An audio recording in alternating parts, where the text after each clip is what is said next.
à caractère politique. Nous avions été saisis par le regroupement de partis politiques que vous connaissez pour des activités le 26, le 27 et le 28. Nous avons été saisis par la lettre en date du 18 septembre 2017 de regroupement de partis CAP 2015, groupe de 6, CAR, PNP et Santé du Peuple. Évidemment, lorsque nous recevons ce genre de courrier, la loi nous recommande de discuter avec les organisateurs. Et les organisateurs se sont effectivement présentés à notre bureau. Et nous les avons reçus avec mon collègue en charge de la sécurité. Ils étaient au nombre de 5. Et nous avions donc fait une réunion où nous leur avons fait des recommandations par rapport aux dates, par rapport aux itinéraires et par rapport au point de chute. Et on avait convenu qu'ils allaient réagir par rapport notamment au point de chute, puisque nous avions fait donc des recommandations. Il y avait 2 choix. Il fallait qu'ils nous disent ce qu'ils ont choisi. Ils sont effectivement, nous ont saisi le même jour, le soir, vers 16h, pour nous dire qu'ils allaient marcher que le jeudi et le samedi. Alors le jeudi serait le 28 et le samedi 30. Nous nous attendions donc à cela, puisque quand nous convenons de tout cela, les services de sécurité s'organisent pour les accompagner. Et finalement, c'est par les réseaux sociaux que nous apprenons qu'il n'y a pas donc les marches le 28 et le 30 comme ils nous avaient indiqué. Nous apprenons qu'il y a d'autres activités, des conférences de presse, une visite à l'intérieur du pays. Mais nous-mêmes, nous n'avons pas été saisis officiellement, alors que nous avions été saisis officiellement pour les marches le 26, 27 et 28. Mais quand il y a eu changement de programme, nous n'avons pas du tout été saisis. C'est par des réseaux sociaux que nous avons appris cela. Nous, il faut que vous le sachiez, parce que nous trouvons que c'est dommage, parce que quand nous échangeons des courriers, nous nous préparons, nous nous organisons pour les accompagner, les services de sécurité. Mais quand il y a changement de programme, la courtoisie aurait voulu au moins que nous soyons officiellement informés de leur part, disant, ah, nous avons changé de programme. Ça n'a pas été le cas. Voilà pour le programme d'activité, ce qui s'est passé cette semaine. Maintenant, vous le savez, nous avons enregistré, le ministre de la Sécurité a déjà fait un point de presse sur ce qui est arrivé à Mango et à Bafilo la semaine dernière lors des marches de 21, non du 20 et 21. Je ne reviens pas sur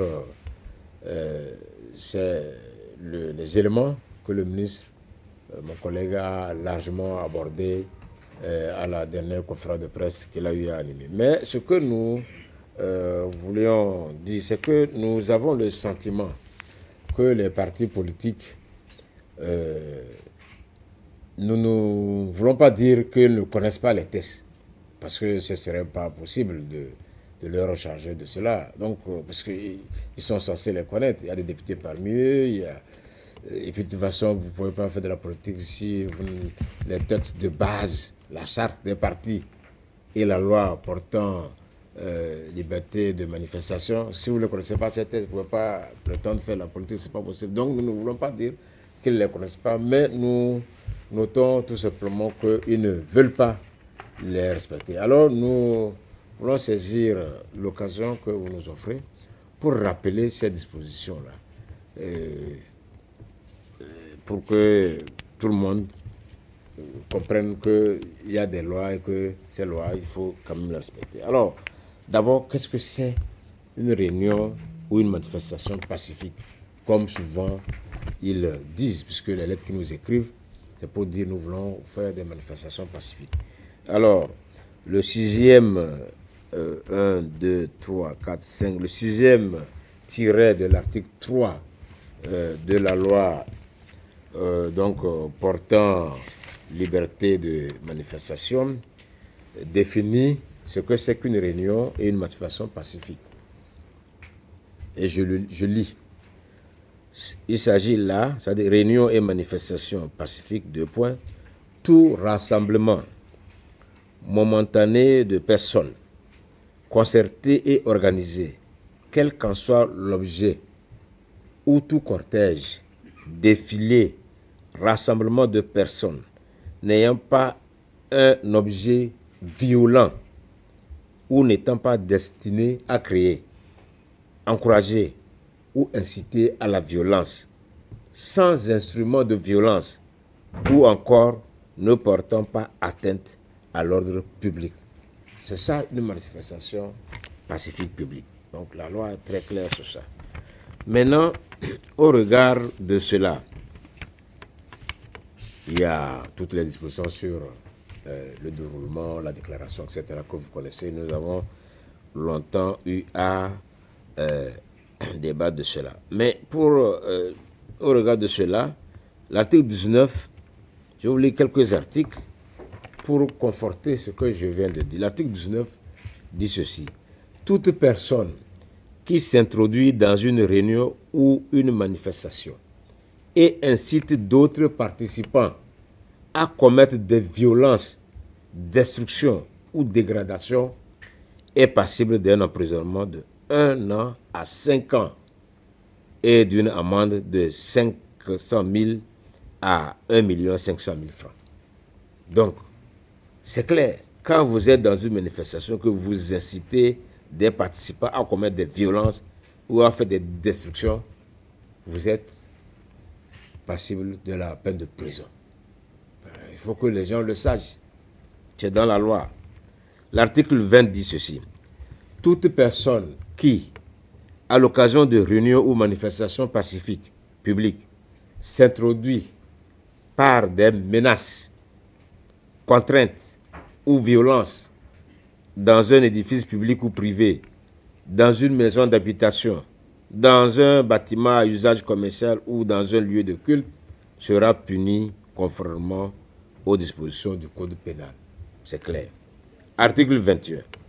Quiconque, au cours d'une réunion ou manifestation publique, aura volontairement occasionné des destructions ou des dégradations de biens meubles ou immeubles, privés ou publics, sera puni d'une peine de 6 mois à 5 ans ou d'une amende de 200 000 à 1 million de francs. Et l'article 22 dit ceci. Quiconque, au cours d'une réunion ou d'une manifestation publique, est trouvé porteur d'une arme ou d'un objet dangereux pour la sécurité publique sera puni d'un emprisonnement de 1 an à 5 ans et d'une amende de 100 000 à 500 000 francs ou de l'une de ces peines seulement. En cas de récidive, la peine est portée au double. Donc nous avons le sentiment, quand nous voyons ce qui se passe dans les manifestations, nous avons le sentiment que les gens ignorent la loi, mais nous n'osons pas le dire. Nous disons que les gens ne veulent pas respecter la loi. Et un dernier rappel aussi, avant que mes collègues ne poursuivent, c'est l'article 3 de la Charte des partis, qui dit ceci.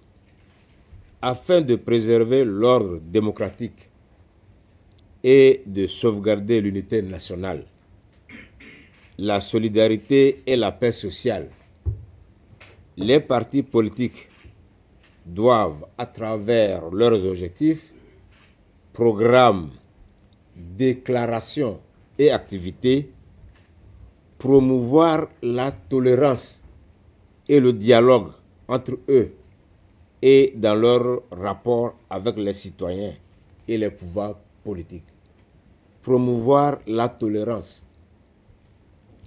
s'interdire le recours ou l'incitation à la violence et à la haine. Voilà.